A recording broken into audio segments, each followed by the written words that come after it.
Oi, gente! Hoje eu vim falar um pouquinho sobre o livro O Mínimo sobre Distopias, do Paulo Breguet, da editora O Mínimo. Para começar o livro, Paulo Breguet coloca uma citação sensacional.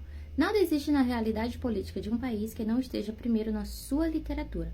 O que ele quer dizer com isso é que as distopias, inclusive ele conceitua o que é distopia, que significa lugar ruim, ele faz uma relação dessas distopias, das famosas distopias, que, por exemplo, Admirável Mundo Novo, 1984, O Senhor das Moscas e etc.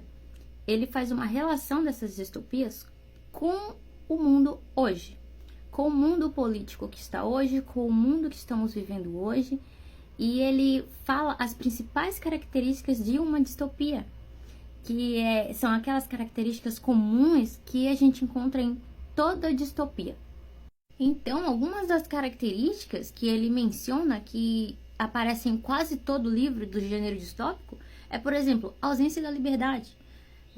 Tem várias distopias que mostram essa ausência da liberdade, mostram uma sociedade administrada, o governo contra os inimigos, sempre buscando algum propósito, por mais variado que seja. Por exemplo, o Conto da Aia, a gente vê ali um tipo de ausência de liberdade.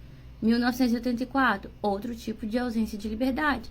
Admirável Mundo Novo, um outro tipo de ausência de liberdade.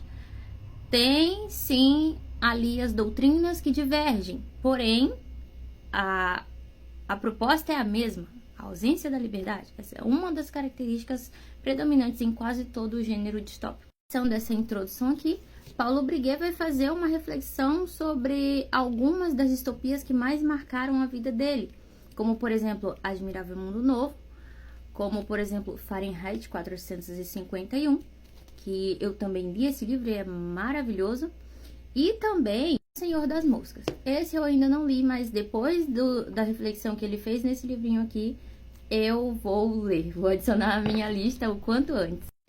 Paulo Breguet também menciona alguns livros que têm uma característica de ameaçar o governo, ameaçar o status quo de uma sociedade. Livros como, por exemplo, O Arquipélago Gula, O Livro Negro do Comunismo, alguns livros que podem ser ameaçados até de entrar em extinção, digamos assim.